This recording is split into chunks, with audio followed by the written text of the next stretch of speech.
Halo sahabat bangsa, selamat datang di ruang visualisasi kelompok 3 subkelompok 3. Bersama saya, Mailan Arkadia, berasal dari Institusi Universitas Lambung Mangkurat. Dan di ruang virtual ini sudah ada rekan diskusi saya, Mas Fahri. Apa kabar? Boleh memperkenalkan diri? Oke, terima kasih Mbak Melan, kabar baik. Oke, perkenalkan nama lengkap saya Muhammad Fahri B. Palaloang, asal saya dari Institusi Universitas Tadulako. Oh iya Mbak, hari ini aku kayak ngerasa overwhelmed gitu. Bahasanya apa ya? Kayak kewalahan lah. Ya bukan karena kerjaan, tapi karena kalau baru sadar nih, kalau kita ngelihat Indonesia cuma dari medsos ya di layar HP, itu isinya kalau nggak debat politik, ya berita viral yang bikin pusing lah. Karena dengan tema kita kali ini adalah visualisasi bangsa. Lewat obrolan ini, kita pengen mengajak semua pendengar buat membayangkan ulang sebenarnya Indonesia itu apa. Di mata kita masing-masing, wujudnya Indonesia itu seperti apa sih? Apakah ia hanya sekedar gugusan pulau yang digambar rapi di dalam peta dengan garis batas dan nama wilayahnya, atau justru ada sesuatu yang lebih jauh dan lebih dalam lagi, Mas? Dan di podcast ini kita akan dibagi menjadi 5 segmen. Sekarang kita masuk ke segmen yang pertama, yaitu melampaui garis batas peta. Indonesia Oke. lebih dari sekedar peta. Kalau kita berbicara soal visualisasi, yang sering langsung terlintas di kepala adalah merah dan putih. Tapi menurut saya, visualisasi sebuah bangsa itu jauh lebih luas dari itu. Ia adalah tentang warna, banyak warna. Coba kita bayangkan bersama. Dari Sabang sampai Merauke, ada ribuan gradasi warna kain tenun yang lahir dari tradisi dan cerita yang berbeda-beda, warna kulit manusia yang beragam, sampai warna laut yang seolah tak pernah habis. Biru, hijau, berubah mengikuti cahaya. Semua warna itu bukan soal berdiri sendiri, tapi saling mengisi, membentuk wajah Indonesia yang utuh dan hidup. Menurut Mas Fahri, kira-kira bagaimana itu, Mas? Setuju sih dengan hal tersebut, tapi masalahnya kadang kita terlalu fokus sama noda hitam dari Indonesia. Noda hitam itu kayak dosa-dosanya bangsa Indonesia lah.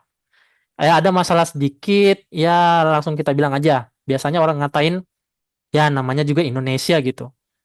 Bahasanya kayak meremehkan.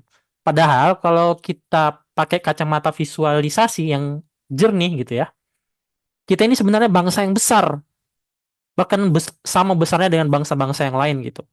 Kita itu juga dikenal dengan bangsa yang resilient, bisa bertahan, daya tahannya kuat gitu. Ini Bangga berbangsa itu bukan. putus-putus Mbak, boleh diulangi? Bentar. Oke? Iya, Ya. Mas. Setuju dengan pendapat Mas Fahri, betul. Bangga berbangsa itu bukan berarti menutup mata dari kekurangan, tetapi memilih untuk fokus pada potensi yang bisa kita raih bareng gitu. Visualisasi itu kan soal mindset ya, Mas ya. Iya. Kalau di kepala kita Indonesia itu berantakan, maka perilaku kita juga akan ikut semerawut, berantakan juga gitu. Tapi kalau kita memvisualisasikannya Indonesia itu sebagai rumah yang besar, rumah yang mewah, kita pasti bakal segan buat ngerusak isinya. Baik, berbicara soal bangga bernegara. Apa sih yang bisa dibanggain sekarang? Menurut Mas Fahri, kira-kira bagaimana cara menanamkan rasa bangga berbangsa Indonesia itu ke anak muda yang sekarang bahkan sudah mulai pudar nih. Anak muda sekarang udah suka dengan budaya luar. Oke, kaitannya bangga berbangsa ya. Sebenarnya nggak salah juga ya suka budaya luar, apalagi zaman sekarang itu banyak di di generasi muda ya diracuni K-pop dan lain-lain itu ya budaya-budaya Korea gitu. Tapi visualisasikan deh, misalkan bayangin kita punya musisi yang pakai elemen alat musik gamelan ya, terus di panggung dunia gitu ya, tampil di panggung dunia, atau desainer kita yang bawa batik ke apa namanya ke Prancis atau kemana ya, dan hal itu bukan sekedar gaya-gayaan gitu. Itu adalah pernyataan identitas ini loh bangsa Indonesia gitu. punya daya dan keunikan yang lain daripada negara-negara lain gitu. Dan bangga bernegara itu dimulai dari rasa memiliki juga. Jadi kita nggak akan bisa bangga kalau kita merasa asing di negeri sendiri gitu loh, Mbak. Hmm. Ya, Mas, saya setuju. Visualisasi bangsa itu juga soal karya. Setiap kali kita pilih produk lokal, setiap kali kita berbicara positif soal negara di media sosial, kita lagi bangun bangsa yang kuat. Kita adalah piksel dari gambar besar bernama Indonesia. Kalau satu piksel rusak, gambarnya nggak sempurna. Tapi kalau setiap pikselnya cerah, visual Indonesia di mata dunia pun juga bakal luar biasa. Baik, berikutnya kita akan masuk ke segmen yang ketiga, yakni akar dan sayap, sejarah dan inovasi. Menyambung soal rasa memiliki tadi, Mas Fahri. Kadang saya merasa anak muda sekarang, termasuk kita mungkin ya, itu terlalu fokus sama apa yang negara kasih buat kita. Tapi kita lupa visualisasiin apa yang sudah kita tanam buat negara. Kalau kita tarik ke belakang, visualisasi para pendiri bangsa kita dulu jauh lebih gila tau Mas. Wah, harusnya lebih gila banget sih sebenarnya. Ya, bayangin ya, nggak tahu tepatnya tahun berapa gitu ya, mungkin 1920-an, itu para pemuda dari berbagai suku itu ngumpul jadi satu gitu. Bayangkan teknologi di waktu saat itu betul belum ada, tapi mereka udah punya visualisasi atau gambaran gitu, yang sama tentang satu bangsa. Padahal saat itu Indonesia sebagai negara itu belum ada wujud fisiknya gitu. Itu yang namanya visualisasi tingkat tinggi. Mereka percaya pada sesuatu yang belum kelihatan, tapi dikerjakan semua dengan darah, keringat, dan juga air mata. Gitu. Gitu Mbak Melan. Kita sebenarnya lebih ringan secara fisik, tapi berat secara mental. Iya. Tantangan kita adalah distorsi visual. Kita sering silau sama kemajuan bangsa lain sampai kita lupa kalau kita punya superpower yang nggak bisa dimiliki bangsa lain. Salah satunya adalah gotong royong. Di luar negeri, kalau ada orang kesusahan, mungkin orang nunggu pemerintah. Di sini ada tetangga yang kesusahan, satu RT gerak semua. Itu visualisasi kasih sayang yang luar biasa sih, Mas. Benar-benar tentang gotong royong ya. Itu uniknya Indonesia gitu. Oke, seru sekali nih pembahasan kita Hmm. sampai di segmen keempat. Sekarang kita masuk ke segmen keempat, yaitu tantangan local pride. Tapi jujur ya Mas Fahri ya, masih Mm-mm. banyak nih yang bilang, produk lokal kualitasnya kalah. Ini kan salah satu penghambat kita buat bangga. Gimana cara kita memvisualisasikan ulang produk dalam negeri kita ini eh, bisa apa ya Mas ya, bisa menarik gitu di mata anak muda sekarang.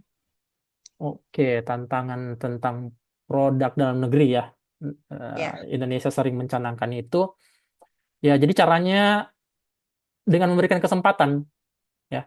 Jadi kita sering banget langsung menjudge, menghakimi. Kalau produk lokal, kalau ada cacat dikit, tapi kalau produk luar yang rusak, itu kita maklumi gitu. Gitu. Jadi produk luar itu kita glorifikasi ya, paling bagus gitu. Nah, ya, jadi coba ditanamkan ya, visualisasikan bahwa setiap kali kita beli sepatu lokal atau minum kopi dari petani lokal, itu kita lagi kasih napas buat ekonomi keluarga di daerah sana, pelosok sana gitu ya. UMKM, UMKM gitu. Nah, kita lagi jadi pahlawan buat ekonomi bangsa sendiri gitu, Mbak. Nah, baik, kita memasuki segmen terakhir, yaitu segmen kelima, pesan untuk masa depan. Coba kita tutup mata sebentar, visualisasikan 10 sampai 20 tahun lagi. Anak cucu kita bangga megang paspor hijau Indonesia karena mereka tahu mereka datang dari bangsa yang menghargai keberagaman dan punya karya nyata. Itu bukan mimpi kalau kita mulai dari sekarang. Iya, keren banget itu visualisasinya. Karena memang banyak ya di berita anak-anak muda megang paspor hijau Indonesia itu nggak bangga gitu. Nah, jadi bangga berbangsa dan bernegara itu bukan cuma slogan yang ada di spanduk pinggir jalan, tapi sebuah aksi visual yang kita tunjukin lewat integritas dan prestasi kita sehari-hari, Mbak. Gitu. Terima kasih sudah mendengarkan ruang visualisasi kali ini. Mulai hari ini, yuk kita rubah cara kita melihat bangsa Indonesia. Kita rubah cara kita melihat Indonesia ini. Jangan cuma lihat masalahnya, tapi visualisasikanlah solusinya. Saya Mailan Arkadia dan saya bangga menjadi bagian dari warna-warni Indonesia. Baik, saya Muhammad Fahri. Sampai jumpa. Salam Indonesia.